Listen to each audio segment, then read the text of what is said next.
the small village of Tanjung Luhur, a man-eating leopard had been haunting the people for years. Women disappeared from their homes at night. Paw prints and claw marks were found, but no bodies ever returned. Fear had taken root so deeply that the villagers barely left their doors unlocked in daylight. When hope ran out, they called for help. Dr. Walter Daniels, a hunter, doctor, and wildlife engineer known for tracking the impossible. When Daniels arrived, he immediately sensed something was unusual. The attacks were unlike anything he had ever studied. The paw prints didn't quite match the strikes on the trees. The undergrowth was disturbed in a deliberate way, and the animal moved with a control that no ordinary leopard could manage. He set up camp in the jungle, tracing the signs and mapping the predator's territory, moving silently, alert to every snap of a twig or rustle of leaves. Daniels returned to his jungle base unsettled. The fire had burned low, the forest unchanged. Yet his thoughts wouldn't quiet. Another attack had happened under his watch. The timing bothered him. The precision bothered him more. He sat against a tree, staring into the dark, replaying the signs again and again, trying to understand how he could have missed it. Lying awake, Kaya couldn't stop thinking about Daniels. Alone in the jungle, surrounded by danger. Quietly, she packed food and slipped out while her father slept.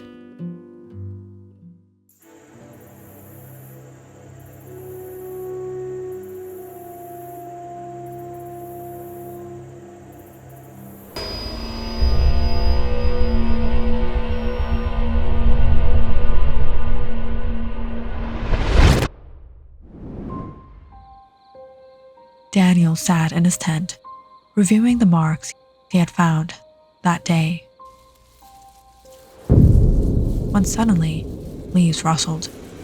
His hands went to his rifle instinctively. Daniels aimed.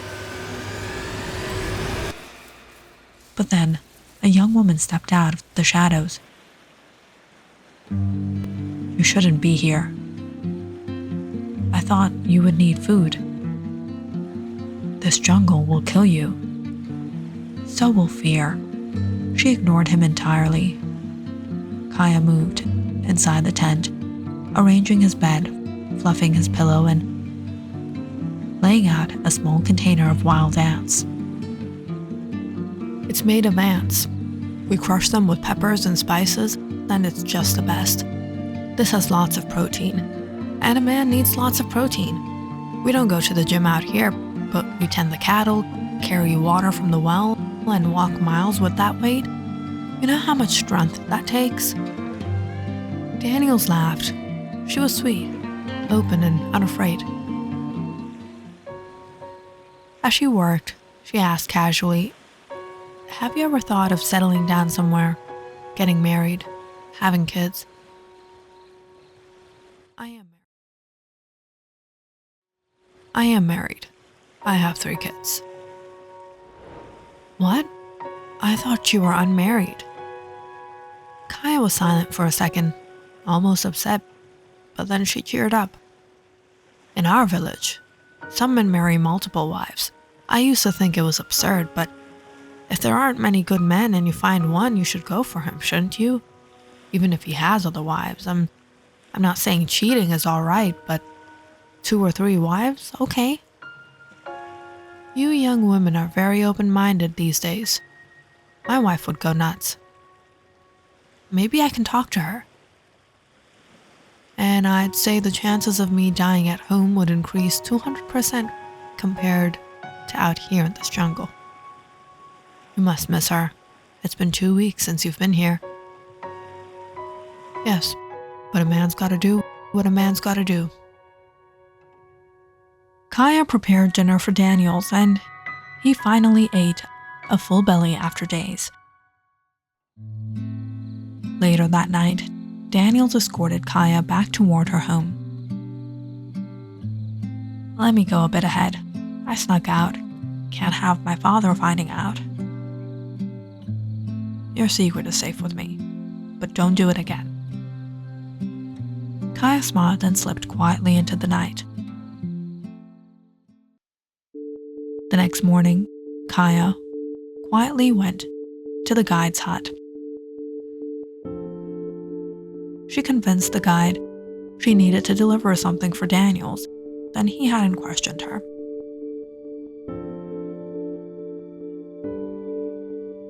Once inside his room, curiosity got the better of her. She rifled through his bags carefully, trying not to make a sound. Kaya pulled out a small bundle of photographs. Wow, she is beautiful. I'm nothing compared to her. Her fingers lingered on a neat leather diary. She flipped through and found the numbers written inside. His wife's. A sudden idea lit up on her face. She ran to the only small shop in the village with a telephone. "I'd like to make an international call, please."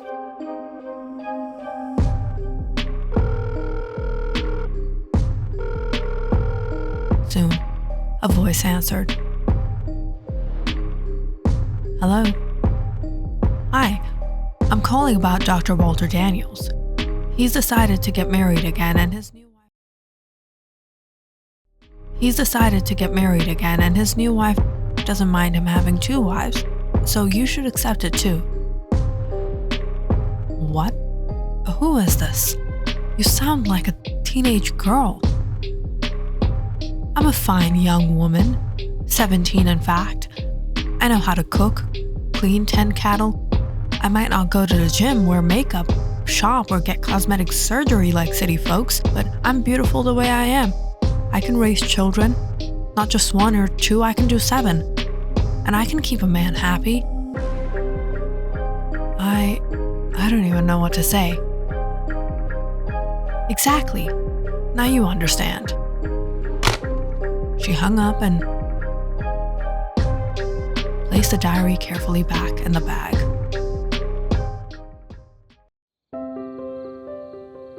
That night, Kaya slipped quietly from her home again, moving like a shadow through the narrow paths of the village. She arrived at Daniel's camp just as the moonlight filtered through the thick canopy. "I thought I told you not to do this. You're risking your life. Life's too short to just hide in houses. Besides, you look like you could use some company." "Company, huh?"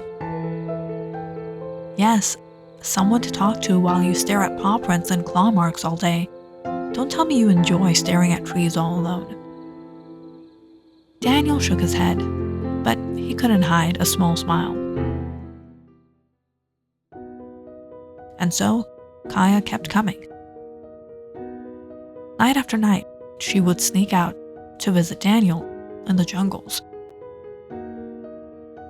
bringing small comforts, food, pillows, little things that made the camp livable. At first, Daniels had protested, worried for her safety, but gradually, he stopped minding. She was entertaining in ways the jungle had no right to allow. Curious, funny, fearless, and bright. Her endless questions, her blunt observations, the way she insisted on explaining village life and strength made Daniels laugh more than he had in years. For the first time in a long time, hunting the leopard didn't feel endless, tedious tracking. He found himself looking forward to her visits, even if he would never admit it out loud. For a hunter used to silence and danger, Kaya was a storm of life.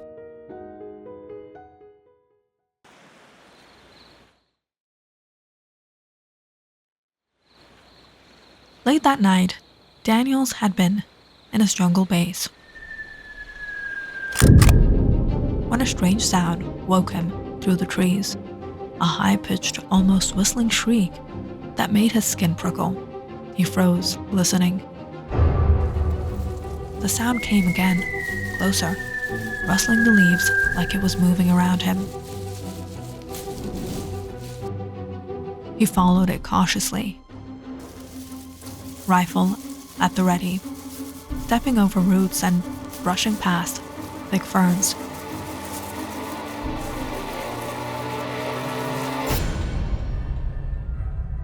At the edge of a small clearing, he saw something half buried in the undergrowth.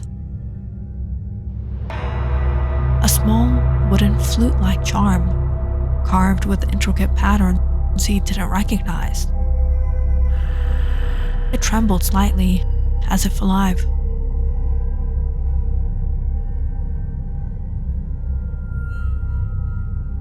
When he picked it up, a breeze blew through and a shrieking noise filled the air.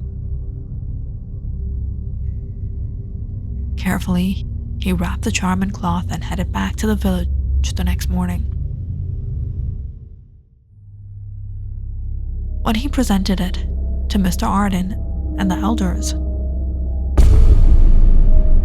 their faces went pale. "I found this in the jungle. Something about it. It makes a sound." The elders exchanged uneasy glances, whispering among themselves, "You shouldn't have brought it." "What is it? Why are you all so afraid?" Mr. Ardan looked at him with a weight in his eyes that made Daniels pause. "It's not just an animal you track, Hunter. There is a curse on these woods. I told you, many years ago a leopard was killed here by one of our hunters. He used to use something like this to lure it and subdue it. We didn't know it had given birth. The villagers spoke of the mother's spirit, her eyes watching, her cub lost and angry, and so a curse was spoken." "A curse?" "Yes. Any who enter the forest at night, any who wanders alone, are watched. The leopard comes, but it's not the beast you think. It's a spirit of vengeance. It moves without flesh, without bone. It can't be killed by bullets or traps. It follows the law of the curse, taking only what is given.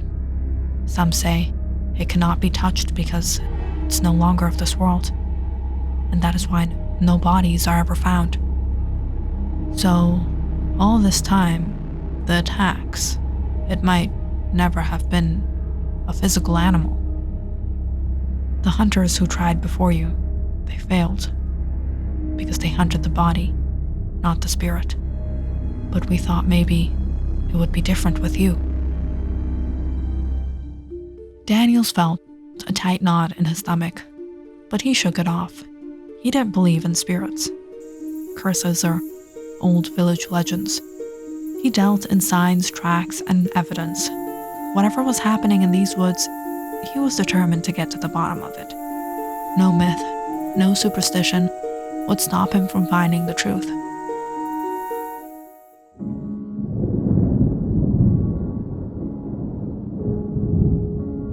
Kaya waited until her father returned home. His face drawn and tired. The moment he stepped inside, she hurried to him. "Father, people are saying strange things. They're saying the jungle is cursed again. What happened?" Mr. Ardan avoided her eyes. "It's nothing you need to worry about." "Is Dr. Daniels all right? Is he safe?" "That man walks where he shouldn't. Whatever stalks this village has noticed him." The words settled heavy in her chest. That night, Kaya didn't hesitate. She packed nothing, only fear and resolve, and slipped into the jungle to warn him.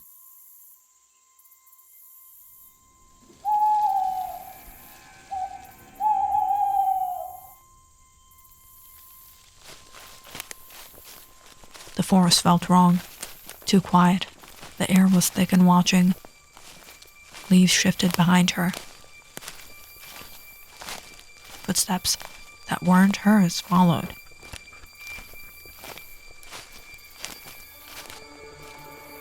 Stopping where she stopped. Go. Go from here. I'm not afraid of you. The shadows stared at her. Kaya tried to stand her ground. But then, it lunged. Claws tore across her arm.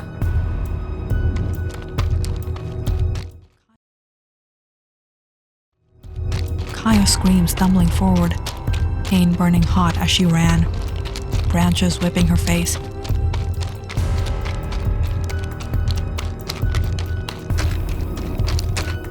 She burst into Daniel's camp, blood soaking her sleeve. Daniels was on his feet instantly. Kaya!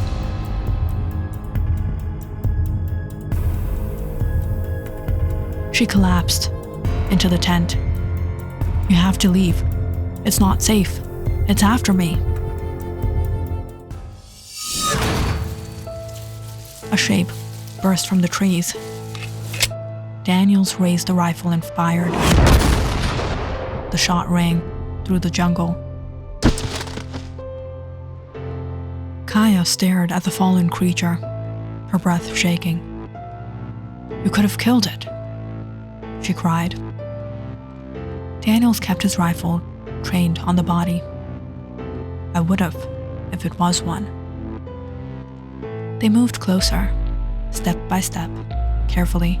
The jungle seemed to hold its breath with them. The leopard skin shifted.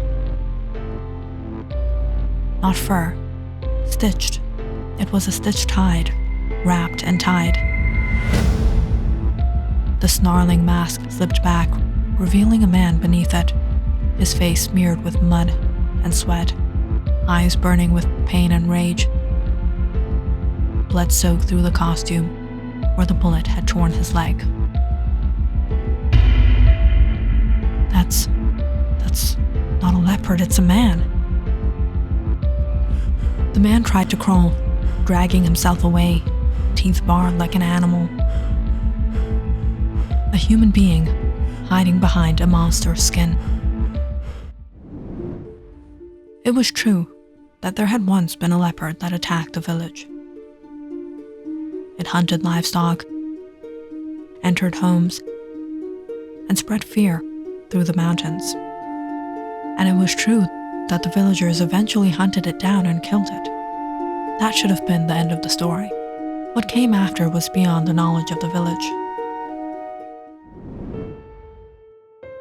There was a man named Raka, poor and unimportant, who fell in love with Malaya, the daughter of Elder Wiro. He had nothing, no land, no wealth, no standing. When Wiro discovered the affair, he didn't simply refuse the marriage. He accused Raka of something despicable, publicly humiliated him and banished him from the village, shaming his family until they turned their backs on him as well. Raka fled into the jungle, anger and rage feeding him more than food ever could. Night after night, the injustice replayed in his mind until it curdled into hatred. One night, he returned to the village.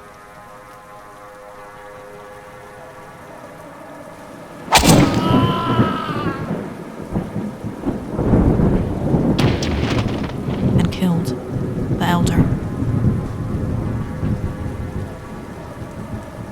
Tearing the house apart and staging the scene to look like a leopard attack. Then he went to Malaya, killed him. It's done. No one will stop us now. They'll think it was a leopard. We can finally be together. Malaya stared at him. She was trembling with horror. You destroyed everything. You didn't free me. You damned yourself. You're sick. You're dangerous. My father was right. Leave now or I'll tell everyone what you've done.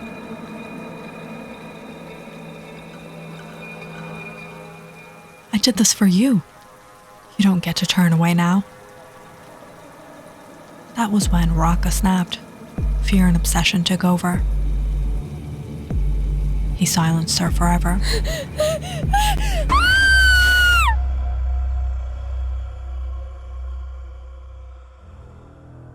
By morning, the elder's body was discovered, the house ransacked, and his daughter missing. Rumors spread quickly. Some said the leopard had returned. Others spoke of a cursed cub or a vengeful spirit. But the truth was simpler and far more horrifying. After tasting blood, Raka never remained sane. He returned again and again, attacking huts, kidnapping women, hiding behind fear and legend. The jungle became his territory, and behind every story of a monster, there was only a man.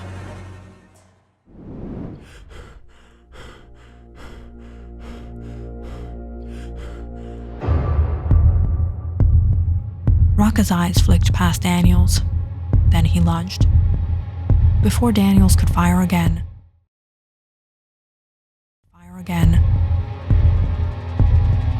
Raka ripped a small carved object from his belt and blew into it. The sound that tore through the jungle wasn't a roar or a scream. It was that shrill, unnatural shriek that seemed to rip the air itself.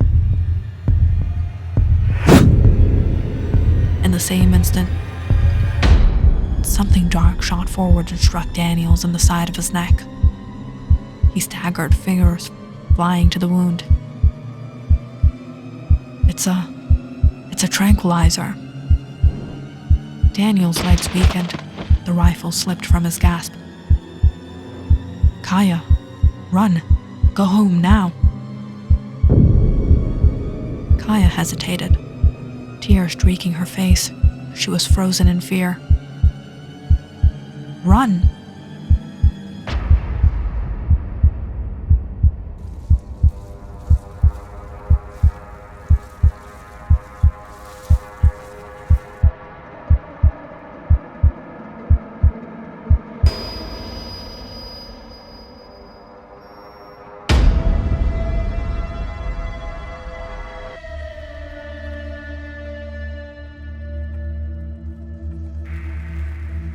Click on the subscribe button and check out more awesome videos on our channel. And don't forget to press the bell icon because you know it's interesting.